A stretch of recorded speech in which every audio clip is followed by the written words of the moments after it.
नमस्कार, मैं हूं बिलाल और आप देख रहे हैं मिजान नेशन 24 न्यूज। और चलिए आज बात करेंगे मध्य प्रदेश में मामा शिवराज सरकार की योजनाओं के बारे में कि आखिरकार शिवराज सरकार के कार्यकाल में किन किन योजनाओं को लागू किया गया और उनका कितना सीधा फायदा वहां की आवाम को मिल रहा है, वहां के युवाओं को मिल रहा है। क्योंकि जिस तरीके से मामा शिवराज लगातार जो दावा करते हैं कि यहाँ पर युवाओं को रोजगार देने की बात हो या फिर महिलाओं की सुरक्षा की बात हो या फिर यहाँ पर बहन बेटियों की सुरक्षा या फिर उनके रोजगार से जुड़ी हुई बात हो या फिर तमाम पहलुओं को लेकर जो शिवराज सरकार की तरफ से योजनाओं को चलाया जा रहा है, उसका सीधा कितना फायदा वहां की आवाम को मिल रहा है। इसी पर विस्तार से बातचीत करने के लिए मेरे साथ छिंदवाड़े से हमारे संवाददाता श्याम साहू और साथ ही मंदसौर से हमारे संवाददाता हैदर खान सीधा मेरे साथ लाइव जुड़ रहे हैं। उनसे हम लोग जानने की कोशिश करेंगे कि आखिरकार किस तरीके से योजनाओं को लागू किया जा रहा है। सबसे पहला सवाल श्याम मेरा आप ही से है। अगर बात यहां पर छिंदवाड़ा जिले की जाए तो किस तरीके से सरकार की योजनाओं को लागू किया जा रहा है और उनका कितना सीधा फायदा वहां की आवाम को मिल रहा है। बताना चाहूंगा छिंदवाड़ा जिले में जो हम्म। योजना मध्य प्रदेश के मुख्यमंत्री शिवराज सिंह चौहान द्वारा जो लागू की गई है, हम्म। उसमें से ऐसी कई कल्याण की योजना है जो हम्म। आज खड़ी हुई है। हम्म। जैसा लाडली योजना, संबल योजना हम्म। और जो महिलाओं को डिलीवरी के समय शासन द्वारा जो राहत राशि दी जाती थी, वो भी हम्म। राशि वर्तमान में पड़ी हुई है कि योजनाओं को बाकी सारी योजनाएं जो है इस समय ठप पड़ी हुई है। और हम्म। प्रशासन मात्र 15 माह के कांग्रेस के शासन को के द्वारा जो योजनाएं बंद की गई उसका रोना रोती है। हम्म। बिल्कुल। और तमाम तरह के सवाल होते हैं कि जनता के यहाँ रहते हैं। हैदर, अगर बात यहाँ पर जो है मंदसौर जिले की जाए, सबसे बड़ा सवाल यहाँ पर युवाओं के रोजगार का रहा है। सबसे बड़ा सवाल यहाँ पर किसानों की समस्या का रहा है। तो आप कैसे देखते हैं।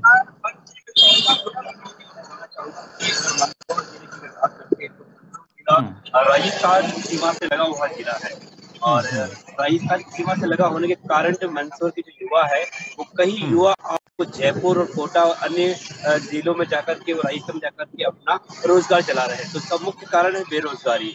तो हम्म। यहाँ मंदसौर की अगर बात करते हैं तो मंदसौर में 2 मंत्री हैं, उनके बावजूद भी लगातार मंदसौर में औद्योगिक क्षेत्र मंदसौर पीछे पिछड़ता जा रहा है। अगर बात करते हैं मंदसौर कुछ युवा बाहर जाकर अपना जीवन गुजार रहे हैं, बाहर जाकर अपना रोजगार ढूंढ रहे हैं। तो इसका एक मुख्य कारण है बेरोजगारी को बढ़ते हुए मंदसौर में। अगर बात करते हैं, हमने विगत दिनों भी नेशनल स्कूल की टीम ने पहले भी युवाओं से बात की थी, तो बेरोजगारियों की लेकर के बड़ा मुद्दा मंदसौर में देखने को मिला था। किसानों की बात करते हैं बिलाल जी, तो किसानों का आपको पता होगा कि किसानों का एक बड़ा आंदोलन मंदसौर से जो हुआ था, किसान आंदोलन जो कि पूरे देश में गूंजा था। तो आप देख सकते हैं कि किसान किस तरह से मंदसौर में त्रस्त हुए थे और उन्होंने आंदोलन की राह पकड़ी थी। अहम सवाल है कि आखिरकार यहाँ पर जो है युवाओं के रोजगार की बात हो या फिर किस तरीके से वहां पर उन जो है युवाओं को रोजगार देने को लेकर यहाँ पर सवाल उठाया जा रहा है। लेकिन श्याम, जब यहाँ पर किसानों की समस्या उत्पन्न होती है, कुछ ऐसे जिले हैं जहां पर किसानों को वक्त पर खाद नहीं मिल पाता या फिर उनकी तरह तरह की यहाँ पर परेशानियों का सामना उन्हें यहाँ पर करना पड़ता है या फिर जो यहाँ पर प्रकृति की मार के चलते किसानों की फसलें खराब हो जाती हैं, वहां पर जो है मुआवजा वक्त पर नहीं दिया जाता। ऐसे में सरकार को क्या कुछ कदम उठाना चाहिए। मैं बताना चाहूंगा कि अभी विगत दिनों जो प्राकृतिक आपदा हुई जिसमें अतिवृष्टि ओलावृष्टि से छिंदवाड़ा जिले के कुछ विकास खंडों में हम्म। किसानों की फसलें अत्यधिक नुकसान हुआ और हम्म। इसका सर्वे भी शासन द्वारा कराया गया। किंतु बिल्कुल। वर्तमान समय में किसी भी किसानों को मुफ्त राशि नहीं मिली है। और मैं एक चीज बताना चाहूंगा कि इसके पूर्व भी किसानों को बीमा योजना की राशि मिलना था, जो भी वर्तमान समय तक सरकार द्वारा नहीं की गई। रही बात खाद की, तो छिंदवाड़ा जिले में भी खाद की अभी वर्तमान में नहीं हो पा रही है। और प्रशासन लाख दावे करे कि हम हम्म। खाद की हम्म। पूर्ति कर रहे हैं, लेकिन वो एक सफेद झूठ है। क्योंकि हम्म। छिंदवाड़ा जिले में वर्तमान समय में यह जिला पूर्व मुख्यमंत्री कमलनाथ का जिला है और हम्म। इस जिले में 8 विधानसभा क्षेत्र है। जहां पर 8 विधायक कांग्रेस के हैं। इसलिए ये आरोप लगता आया है कि सरकार इसमें भेदभाव कर रही है। बिल्कुल। लेकिन सवाल श्याम ये भी आता निकल कर कि अगर सरकार यहां पर किसान हितैषी होने का दावा करती है, अगर वक्त पर किसानों को खाद नहीं मिलेगा, वक्त पर जो किसानों की फसलें खराब हुई हैं उनका मुआवजा नहीं मिलेगा, तो ऐसे में तो किसानों के सामने कई प्रकार की समस्या खड़ी हो जाती होंगी। ये बात तो सच है कि किसानों की स्थिति अभी जो है अत्यधिक खराब है। एक तो किसानों की फसलें जो है नहीं बिक पाई है, क्योंकि यहाँ जिला जो है महाराष्ट्र से लगा हुआ है और छिंदवाड़ा जिले का जो उत्पादन है वो सब्जी के क्षेत्र में पूरे मध्य प्रदेश में सबसे ज्यादा है। इस जिले से सबसे ज्यादा सब्जियां जो है महाराष्ट्र, रायपुर, छत्तीसगढ़ ऐसे दूसरे जिलों में भी जाती है। लेकिन जब ये मौसमी मार जब किसानों के ऊपर पड़ी है और इससे किसानों को वर्तमान समय तक राहत नहीं मिल पा रही है, तो किसानों में सरकार के खिलाफ आक्रोश पैदा हो रहा है। बिल्कुल। तो और कहीं ना कहीं किसानों की जो समस्या है उनका समाधान तो सरकार को वक्त पर करना चाहिए। हैदर, जैसे कि आपने बताया कि यहाँ पर जो है मंदसौर जिला राजस्थान की सीमा से सटा हुआ है। कई बार ये देखा जाता है जब कोई जो है जिला या फिर कोई एक राज्य दूसरे की सीमा से यहाँ पर जुड़ा हुआ आता है तो वहां पर या तो परेशानियों का सामना करना पड़ता है या फिर सीधा फायदा होता है। ऐसे में मंदसौर जिले की अगर बात की जाए तो क्योंकि राजस्थान से जुड़ा हुआ जिला है, तो ऐसे में क्या कुछ समस्या वहां पर उत्पन्न होती हैं और किस तरह की क्या कुछ दिक्कतें वहां पर आती हैं सामने?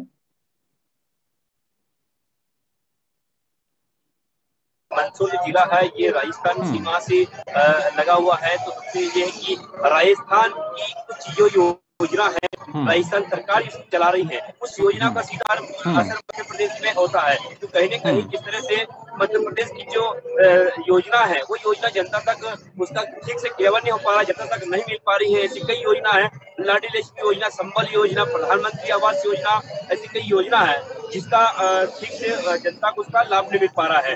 और अगर बात करते हैं राजस्थान सरकार की ऐसी कई योजना है जैसे नीम कार्ड योजना और वहाँ पर जो भामाशाह कार्ड योजना, ऐसी कई योजना राजस्थान सरकार की है तो मंदसौर की जनता उस योजना से कहीं न कहीं प्रेरित हो रही है। तो इस योजना से कहीं न कहीं लोगों को एक अपेक्षा की बात आती है, तो उस योजना का सीधा असर आम जनता तक नहीं पहुंच पा रहा है। आपको बताना चाहूंगा कि यह मंदसौर वो जिला है जहां मंदसौर के निकट 7 किलोमीटर दूर यानी कि नीमच जिले के लगभग दो मुख्यमंत्री इस जिले से गए हैं। अगर आप कुशल पटना की बात करते हैं या सकला मंत्री की बात करते हैं तो ऐसे जिले को आज भी औद्योगिक क्षेत्र की जरूरत है। तो कहीं न कहीं इस जिले का आज भी युवा आज भी अन्य जिलों में जाकर के रोजगार तलाश रहा है। तो एक बड़ी शर्म की बात तो यह है कि यह एक बड़ा जिला बड़ा उत्पन्न है। यहाँ के क्षेत्र से लगे दो मुख्यमंत्री मध्य प्रदेश किए गए हैं, उसके बाद भी बेरोजगारी इस जिले में बड़ी देखने को मिल रही है।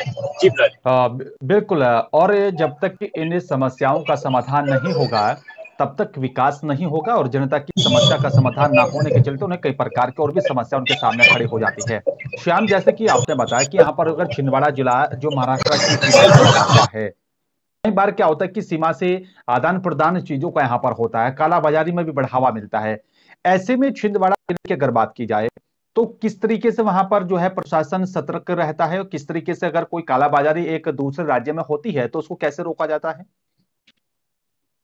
मैं बताना चाहूंगा कि छिंदवाड़ा जिला जो है महाराष्ट्र से जो लगा हुआ है, तो जांच नाका बनाया गया है। लेकिन जो काला बात किया जाए तो छिंदवाड़ा जिले में काला बाजारी जो है बहुत भारी तरह से वर्तमान में अभी देखा जाए तो खाने का तेल है, जिसमें छिंदवाड़ा जिले में सबसे ज्यादा काला बाजारी अगर हो रही है तो वो खाद्य पदार्थों में हो रही है। और प्रशासन इसमें खाद्य विभाग जो है बिल्कुल आग का सोया हुआ है, ना तो किसी प्रकार की खाद्य विभाग द्वारा कोई कार्रवाई इन घटना क्षेत्रों पे की जाती है। और ये लोग खुलेआम तेलों में, चावलों में, अन्य पदार्थों में जो है वो मिलावट करते हैं। ये मिलावटखोरी के कारण जिले में आए दिन बीमारी की संख्या जो है वो बढ़ रही है। और ऐसे में प्रशासन को सतर्क होना होगा। हैदर, कई बार ये देखा गया है कि अवैध शराब की जो कालाबाजारी है उसमें इजाफा हुआ है और कई बार जहरीली शराब पीने के चलते कई लोगों की मध्य प्रदेश में मौत भी हो गई। हालांकि सरकार सतर्कता दिखाती है इस पर मामले को लेकर कार्रवाई करने को लेकर। तो आपको क्या लगता है हैदर कि आखिरकार जो है आबकारी विभाग कितनी ईमानदारी से काम कर रहा है और जिस तरीके से अवैध शराब की जो सप्लाई है, जो कारोबार किया जा रहा है, उस पर कितनी अभी तक रोक लग पाई है? मैं बताना चाहूंगा, छिंदवाड़ा जी। जिले में अवैध शराब का जो धंधा है वो हम्म। मात्र प्रशासन की खुली छूट के कारण गली गली हम्म। हम्म। मोहल्ले मोहल्ले में अवैध शराब की हम्म। बिक्री हो रही है। हम्म। और आज तक आबकारी विभाग ने हम्म। ऐसी कोई एक भी कार्रवाई नहीं की जहां पे अवैध शराब को पकड़ा गया। मात्र हम्म। पुलिस प्रशासन के द्वारा अवैध शराब को पकड़ा जाता है और कार्रवाई की जाती, किंतु आबकारी विभाग इस मामले में पूरी तरीके से जानकर भी अनजान बना हुआ है। हम्म। और मैं बताना चाहूंगा कि यहाँ छिंदवाड़ा जिले में जो ठेकेदारी है वो एक हम्म। गुट विरोधी है। एक हम्म। सिंडिकेट कंपनी बनाई गई है जिसने पूरे जिले में शराब का ठेका लिया हुआ एक ही व्यक्ति द्वारा, जो हम्म। कि बहुत ऊंचे दामों में शराब की बिक्री करता है, जिसके हम्म। कारण महाराष्ट्र, बैतूल और सिवनी जिले से हम्म। चोरी छिपे शराब की खेप छिंदवाड़ा पहुंचती है। वो हम्म। भी प्रशासन की सजगता से पकड़ा जाती है। हम्म। बिल्कुल। तो कहीं ना कहीं इस पर जो है इस पर कड़ा कदम उठाना होगा। हैदर, अगर यहाँ पर मंदसौर जिले की बात की जाए तो वहां पर अवैध शराब के कारोबार को लेकर किस तरीके से कदम उठाया जा रहा है आबकारी विभाग की तरफ से? जी विरल जी, बताना चाहूंगा कि मंदसौर में विगत दिनों शराब कारोबार, जहाँ जहरीली शराब से कुछ लोगों की हम्म। घर पर मौत हो गई थी, उसको लेकर के बड़ा यहाँ पर रिपोर्ट हुआ था।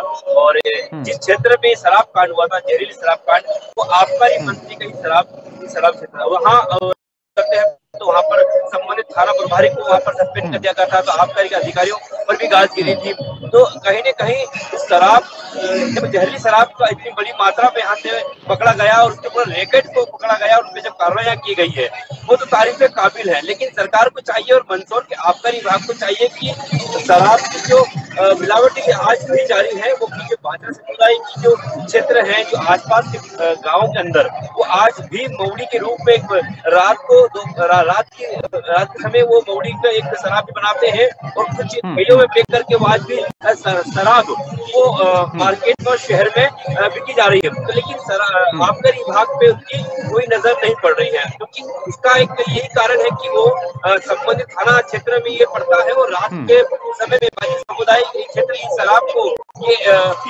शराब को बनाता है। तो कहीं न कहीं एक बड़ा सवाल उठता है आबकारी विभाग पर कि अगर ऐसे क्षेत्रों में जाकर के अगर वो कार्रवाई करेंगे तो एक बड़ी मात्रा में हम्म। शराब, जो माफिया शराबों का जो कारोबार कर रहे हैं, हम्म। जहरीली शराबों का, हम्म। वो एक बड़ा खुलासा यहाँ से हो सकता है। जी। बिल्कुल। बिल्कुल एक बड़ा खुलासा हो सकता है। श्याम, जिस तरीके से कई बार ये देखा गया है कि लोग कच्ची शराब का भी कारोबार जो है वो लगातार बड़े पैमाने पर करते हुए पाए जाते हैं। हालांकि कई बार जो है प्रशासन उनके खिलाफ कड़ी कार्रवाई करता है, लेकिन पूरी तरीके से रोक नहीं लग पा रही है। और कच्ची शराब कितनी जानलेवा साबित भी होती है, आपको, हम सबको, प्रशासन को, सरकार को, सबको पता है। तो ऐसा क्या कुछ कारण है या फिर क्या कुछ वजह है कि पूरी तरह से कच्ची शराब पर रोक नहीं लगाई जा रही, उसको बैन नहीं किया जा रहा है? क्या प्रशासन ईमानदारी से काम नहीं कर रहा है? मैं बताना चाहूंगा कि छिंदवाड़ा जिले में जो कच्ची शराब का धंधा है हम्म। वो हम्म। बहुत ही भारी तादाद में है। उसका कारण भी है कि हम्म। शासन द्वारा जिस तरीके से शराब के ठेके दिए जाते हैं राजस्व बढ़ाने को लेकर, और ठेकेदार द्वारा जो शराब की कीमतें बढ़ाई गई है, उससे आम आदमी देसी विदेशी शराब नहीं पी पाता है, और जिसके कारण वो कच्ची शराब के लिए दूसरे गांव में जाता है। बिल्कुल किंतु बिल्कुल। इसके द्वारा ही सिर्फ मात्र कच्ची शराब का प्रकरण बनाया जाता है। हम्म। आबकारी विभाग इस ओर ध्यान नहीं देता। शराब हम्म। ठेके के गुर्गे जाते हैं जो हम्म। कच्ची शराब पकड़ने और वहां पे आदिवासी के साथ मारपीट करते हैं, उनके लाहन करते हैं। हम्म। अगर राजस्व बढ़ाने के चक्कर में प्रशासन देसी विदेशी शराब की हम्म। कीमतें न बढ़ाए, हम्म। कच्ची शराब पर पूर्णतः प्रतिबंध लग सकता है। और हम्म। प्रशासन को चाहिए कि हम्म। राजस्व की वृद्धि को कम करके और हम्म। ठेकेदार पर एक गाइडलाइन रख दे कि वो शराब की कीमतें लिमिट रखें, हम्म। जिससे शराब पर रोक लगाई जा सके। बिल्कुल, तभी जाकर के कहीं न कहीं यहाँ पर जो है इस पूरे अवैध कारोबार को रोका जा सकता है। हैदर, कई बार ये देखा जाता है कि जो संविदा कर्मी है, चाहे वो बिजली विभाग में कार्यरत हों या फिर दूसरे तमाम विभागों में, वो लगातार जो है सरकार के खिलाफ प्रदर्शन करते हुए देखे जा सकते हैं। सरकार पर कई आरोप भी लगाते हुए वो देखे जाते हैं कि यहाँ पर सरकार ने उनको परमानेंट करने की बात कही थी या फिर उनको परमानेंट नहीं किया जा रहा, उनको सैलरी नहीं मिल पा रही है। ऐसे में उनकी समस्या का समाधान क्या है? ऐसे में उनकी समस्या का समाधान निकालने को लेकर हैदर सरकार क्या कुछ कदम उठा रही है? बिल्कुल विलास जी, ये कि लगातार संविदा कर्मचारियों का आंदोलन और धरना प्रदर्शन लगातार जारी है। कई समय समय पे ये लोग विधायक और प्रदेश स्तर, तहसील स्तर और जिला स्तर पर ये अपना प्रदर्शन करते हैं और सरकार से मांग करते हैं। लेकिन आज भी सरकार से इन्हें उम्मीद तो है कि हमें ये परमानेंट कर दी जाए या जो संविदा कर्मचारियों को वो उस तरह का वेतन दिया जाए, उस तरह का मानदेय दिया जाए, लेकिन वो समय से नहीं हो पा रहा है। तो इसका ये कहीं न कहीं सरकार से आज भी मांग करते हैं। आपको बताना चाहूंगा, विगत दिनों जब कांग्रेस की सरकार थी मध्य प्रदेश में 15 महीने तक कांग्रेस सरकार रही है, तो कहीं न कहीं संविदा कर्मचारियों ने की एक कुछ उम्मीद जागी थी, आश्वासन तो मिला था, लेकिन वो आश्वासन जब मिला था और ऐसे में सरकार कांग्रेस की गिर गई और शिवराज की सरकार मध्य प्रदेश में काबिज हो गई। लेकिन आज भी इन्हें आश्वासन के रूप में ही मिल रहा है। आज भी कई ऐसे डिपार्टमेंट है जहां पर संविदा कर्मचारी है, के रूप में है, कलेक्टरेट पर है, तो वो कर्मचारी आज भी अपनी मांगों को लेकर के अपने एक संगठन के और इस संगठन के माध्यम से आज भी आंदोलन करते हैं, सरकार से बात करते हैं, लेकिन वो सिर्फ आश्वासन में तब्दील हो जाती है। बिल्कुल, आश्वासन में ही यहाँ पर तब्दील हो जाती हैं। श्याम, कई बार ये देखा गया है कि यहाँ पर जिस तरीके से युवाओं को रोजगार की बात कही गई थी राज्य सरकार की तरफ से, और ये भी कहा गया था कि डबल इंजन की सरकार और उसका सीधा फायदा वहां की आवाम को मिलेगा। क्या लगता है आपको, डबल इंजन की सरकार होने के बाद क्या मध्य प्रदेश को कोई स्पेशल पैकेज मिला, कोई जो है यहाँ पर स्पेशल सीधा फायदा वहां की जनता को हुआ है? मैं बताना चाहूंगा कि सरकार ने रोजगार के बड़े बड़े वायदे जरूर किए हैं। 15 माह की कांग्रेस की सरकार के समय छात्रों से परीक्षाएं हुई है, किंतु आज तक भर्ती को लागू नहीं किया गया है। आज भी बेरोजगार रोजगार की तलाश में यहाँ वहाँ भटक रहे हैं। शिक्षकों की बात करें, शासन ने ऐसी गाइडलाइन, शिक्षक स्कूलों में जाते थे वो आज घर बैठे हुए हैं। आज भी शासन द्वारा रोजगार के लिए भटकने वाले बेरोजगारों को कोई भी ऐसा अवसर प्रदान नहीं किया गया कि वे रोजगार पा सके, परिवार का भरण पोषण कर सके। बिल्कुल, लेकिन ऐसे में खाका क्या कुछ तैयार किया जा रहा है सरकार की तरफ से, या फिर एक बड़ा सवाल यह है यहाँ पर श्याम कि जो पूर्व की यहाँ पर कमलनाथ सरकार की थी यहाँ पर, उसमें ऐसी वो कौन से गए थे या फिर एमओयू पर कैसे वो साइन किए गए थे, कुछ ऐसी योजनाएं थी क्या, उसको आगे बढ़ाया जा रहा है शिवराज सरकार की तरफ से, या फिर कुछ और ऐसी बड़ी योजनाओं को लागू किया गया जिसका सीधा फायदा मध्य प्रदेश की जनता को मिले? मध्य प्रदेश में वर्तमान में तो ऐसा कोई खाका अभी छिंदवाड़ा जिले के बेरोजगारों के लिए नहीं चालू किया गया है जिससे उन्हें रोजगार मिले। और आज भी वैसे ही बेरोजगार घूम रहे हैं रोजगार की तलाश में लोग। तो मुझे नहीं लगता कि प्रशासन द्वारा ऐसा कोई युवाओं के लिए ऐसा कोई सुनहरा अवसर प्रदान किया गया है। बिल्कुल है, तो कहीं ना कहीं सरकार को सोचने की यहाँ पर आवश्यकता है, तभी जाकर के यहाँ पर जो है युवा खुश होंगे और मध्य प्रदेश जो है वह खुशहाल प्रदेश बनेगा। हैदर, एक बड़ी समस्या यहाँ पर बुजुर्गों के सामने भी पेंशन को लेकर रखी है। जो दूर दराज के इलाके हैं वहां पर कई बार हम लोगों ने देखा कि वहां पर पेंशन की उन लोगों के सामने समस्या है या फिर कानूनी कार्रवाई को लेकर भी उनके सामने कई प्रकार की समस्या खड़ी हो जाती है। ऐसे में क्या कुछ सुविधाएं जो है दूर दराज के इलाकों को प्रशासन की तरफ से दी जा रही हैं?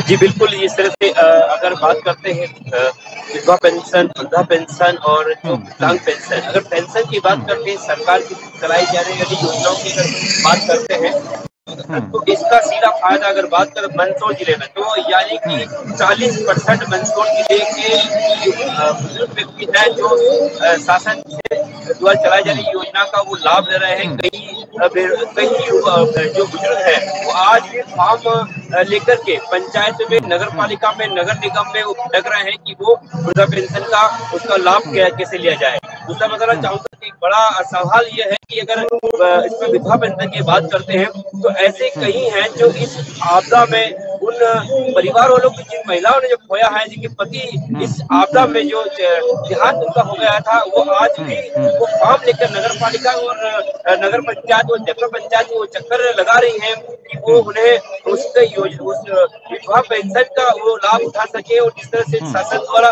चलाए जाने वाली योजना का जो लाभ है कि उनके देहांत पर जो 20 से 25,000 रुपए जो उस योजना के तहत उनको मिलना जाता है, उसके बाद उनकी लगातार 600 रुपए जो पेंशन मिली जाती है, उस योजना से भी आज वो वंचित है और कई बार वो उससे चक्कर भी लगा रहे हैं। तो ये एक बड़ा मुख्य कारण है। और इसका कारण ये भी है कि मंदसौर नगर पालिका पिछले लंबे समय से यहाँ पर अध्यक्ष पद का पद खाली है और हमारे वो जिला कलेक्टर साहब ने संभाल रखी है, जो कि इसका जो सीमो है सुमन कुमार, वो इसको संचालित कर रहे हैं। क्योंकि यहाँ पर अध्यक्ष जो नगर पालिका अध्यक्ष थे पहला पदभार, उनके हत्याकांड के बाद से ही ये पद लगातार रिक्त पद चलता आ रहा है। पिछले दिनों भी यहाँ पर राम कोटवानी एक पार्षद निर्वाचित हुए थे, लेकिन उनका भी कार्यकाल बहुत कम समय का रहा। उसके बाद में ये अध्यक्ष न होने के कारण से एक बड़ा सवाल यहाँ पर इस तरह की समस्या है, उससे यहाँ की महिलाएं और बुजुर्ग यहाँ पे जूझ रहे हैं। जी बिल्कुल है। अब सवाल ये भी है कि आखिरकार इन यहाँ पर बुजुर्गों की समस्या का समाधान कब होगा। श्याम, अगर छिंदवाड़ा जिले की बात यहाँ पर की जाए, जो ग्रामीण इलाका है, एक बड़ा इलाका जो है छिंदवाड़ा जिले में यहाँ पर आता है, और वहां पर सरकारी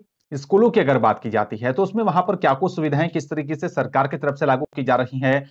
और क्योंकि हमने देखा है जो कि नक्सल प्रभावित इलाका है, वहां पर सरकारी स्कूलों का हाल बेहाल है, शिक्षा स्तर जो है वो गिरता जा रहा है। लेकिन जो है छिंदवाड़ा जिले की अगर खासकर बातचीत की जाए तो वहां पर किस तरीके से इस पूरी व्यवस्था को देखा जा रहा है? जिला जो है वो एक बहुत शांत जिला है। नक्सलाइट में ऐसा कोई इस जिले में ऐसा संबंध नहीं है, तो ऐसा इस जिले में गतिविधि अभी नहीं आ। बिल्कुल। हैदर, अगर बात सरकारी अस्पतालों की जाती है मंदसौर जिले में, या फिर सरकारी स्कूलों की बात की जाती है, तो किस तरीके से वहां पर जो है जनता के हक में वहां पर अधिकारी कदम उठाते हैं, वक्त पर जो है ऑफिस पहुंचते हैं, दफ्तर पहुंचे, ताकि जो पीड़ित आ रहा है, जो फरियादी आ रहा है, उसका वक्त पर उसकी समस्या का समाधान किया जाए, सरकारी अस्पतालों में वक्त पर इलाज मुहैया कराया जाए? जी बिल्कुल, ये एक बड़ा सवाल है कि मंदसौर के अगर सिविल यानी कि इंदिरा गांधी जिला चिकित्सालय की अगर बात करते हैं, जो कि जिले का सबसे बड़ा सरकारी अस्पताल है, और इस अस्पताल में जो सीएमओ का जो पद है वो एक चिल्ड्रन यानी कि बच्चों के जो डॉक्टर हैं KL राठौर साहब, उन्होंने यहाँ की कमान सीएमओ के पद पर हैं। और जो हार्ट के जो डॉक्टर हैं जिन्हें यहाँ पर सिविल सर्जन बन के यहाँ पर पदस्थ किया हुआ है, तो कहीं ना कहीं जो डॉक्टर थे उन्हें अधिकारी बना के बैठा दिया गया है। तो अधिकारी बैठ जाएंगे तो वहाँ इलाज कैसे होगा, ये सबके सामने है। दूसरा सवाल यह है कि यहाँ पर जो अव्यवस्था है, वो अव्यवस्था के कारण मंदसौर के जागरूक विधायक यशपाल सिंह सिसोदिया ने भी पिछले दिनों यहाँ के सिविल सर्जन को उनके ड्यूटी के टाइम के समय वो एक निजी क्लिनिक पर अपना चिकित्साएं चला रहे थे। इसी की कुछ पर्चियों के साथ, कुछ पेशेंट के साथ वहां पर उनको पकड़ा गया था और उनको वहीं से तत्काल कलेक्टर से आदेश देकर उनको सस्पेंड भी करवाया गया था और उनका तबादला फिलहाल नीमच में है। तो ये एक बड़ा सवाल है चिकित्साएं के रूप में कि यहाँ पर कहीं न कहीं अगर डॉक्टर की बात करते हैं तो डॉक्टर भी यहाँ पर बराबर उपलब्ध नहीं है। अगर यहाँ पर सीएमओ से तो सवाल किया जाता है तो यहाँ पर मशीनरी की बात करते हैं, स्टाफ की बात करते हैं, नर्सिंग की बात करते हैं, तो यहाँ पर वर्तमान में 3 नर्सिंग कॉलेज यहाँ पर टाइप किया हुआ है। नर्सिंग कॉलेज जो नर्सिंग की जो स्टूडेंट है वो यहाँ पर ट्रेनिंग ले रहे हैं, उनसे टाइप किया हुआ है। दूसरी बात करते हैं, यहाँ पर अगर कोई पेशेंट अगर आता है तो उन्हें सीधा रास्ता उदयपुर या इंदौर का कर दिया जाता है। तो इसको लेकर के भी कहीं बड़े सवाल इस मंदसौर में उठे थे कि मंदसौर का जिला चिकित्सालय रेफर अस्पताल बनकर रह गया है। ये एक बड़ा सवाल है। व्यवस्थाओं की बात करते हैं, यहाँ पर सिक्योरिटी गार्ड की बात करते हैं और यहाँ पर बेड की बात करते हैं, तो यहाँ की व्यवस्थाओं के बारे में पहले भी एसएसजी की टीम ने यहाँ का एक पर्दाफाश किया था कि यहाँ पर जो रात के समय ये ड्यूटियां हैं वो लगातार डॉक्टर्स यहाँ पर कमरे बंद करके वो सो जाते हैं। जब पेशेंट को जब उसकी आवश्यकता रहती है, जब जरूरत पड़ती है कि बॉटल डालने की या ड्रिप लगाने चढ़ाने की, तो यहाँ पर कोई सुनता नहीं है। एक बड़ा सवाल है इस। और पिछले दिनों भी कलेक्टर साहब ने यहाँ पर निरीक्षण किया था और ऐसी कई अधिकारियों कर्मचारियों डॉक्टरों को यहाँ पर हिदायत भी दी गई थी। एक बड़ा सवाल है कि चिकित्सा को लेकर के बड़ी समस्या मंदसौर में देखने को मिली है। बिल्कुल है। और ऐसे में यहाँ पर जो है कहीं ना कहीं प्रशासनिक अधिकारियों को और सरकारी कर्मचारियों को सचेत होना होगा, ताकि वो जो है आने वाला जो फरियादी है या फिर मरीज है उनको सीधा उसका फायदा मिल जाए। यहाँ पर श्याम, एक और जो है मेरा आपसे आखिरी सवाल है, कुछ इलाके ऐसे हैं जहां पर कन्या भ्रूण हत्या के मामले सामने आ रहे हैं मध्य प्रदेश में। ऐसे में इन मामलों को कैसे रोका जाए, उसको लेकर प्रशासन की तरफ से या फिर सरकार की तरफ से क्या कुछ कदम उठाया जाना चाहिए?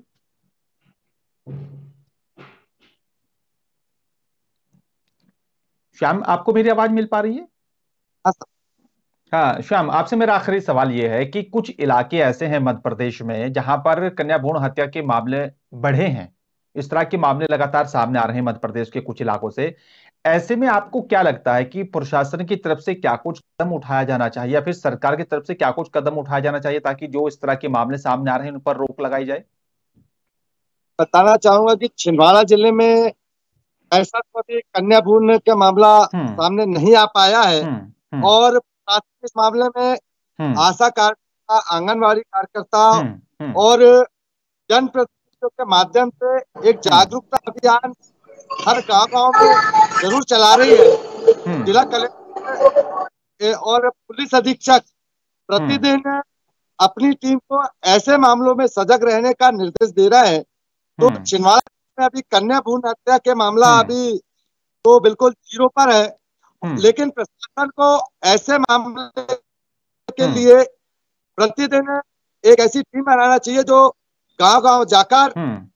इस मामले में एक प्रचार प्रसार करे, लोगों को समझाए, हम्म। जिससे कन्या भ्रूण हत्या को रोका जा सके। बिल्कुल, ये कदम उठाने की यहाँ पर आवश्यकता है। हैदर, आपसे भी मेरा एक और आखिरी सवाल है। जिस तरीके से कोरोना काल चल रहा था, हालांकि यहाँ पर पूरी तरीके से अब कामयाबी हासिल हो रही है, कोरोना से जो है जंग वो जीती जा रही है। ऐसे में जिन लोगों के यहाँ पर कारोबार प्रभावित हुए, जिन लोगों का रोजगार प्रभावित हुए, अब वो वापसी कैसे कर रहे हैं और उसमें प्रशासन का कितना सहयोग यहाँ पर देखा जा रहा है?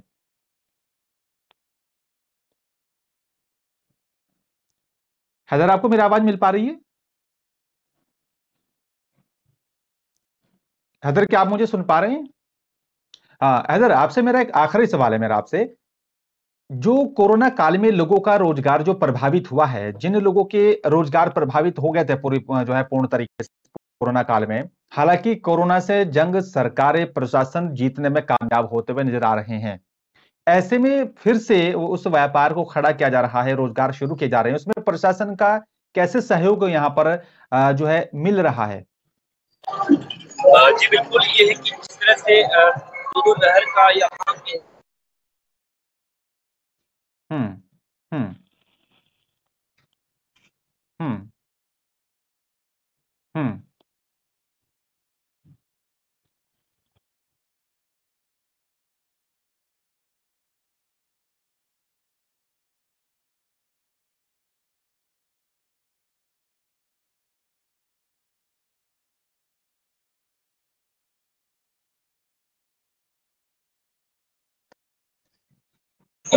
ग्यारह हम्म। उसको लेकर के सवाल खड़े हो रहे थे, तो कहीं ना कहीं अब आम जनता खुले में व्यापार कर रहे हैं, समय से वो अपना कर रहे हैं। और शादी की सीजन यहाँ पर चल रही है, तो कहीं मार्केट में थोड़ा कहीं नजर आ रही है और व्यापारी है अपना व्यवसाय कर रहे हैं। बिल्कुल है। तो कहीं ना कहीं अब जो है जनता हो या फिर उद्योगपति हो अपनी वापसी यहाँ पर कर, रोजगार भी अब जो है वापसी की कगार पर है। शुक्रिया आपका हैदर और श्याम, आपका जुड़ने के लिए। और बड़ा अहम सवाल यह है कि आखिरकार मध्य प्रदेश में जिस तरीके से सरकार की तरफ से जिन योजनाओं को यहाँ पर लागू किया जा रहा है और किस तरीके से यहाँ पर उन सरकार की योजनाओं का सीधा फायदा मध्य प्रदेश की जनता को मिल रहा है, बड़ा अहम सवाल है। फिलहाल मेरे साथ सिर्फ इतना ही। नमस्कार।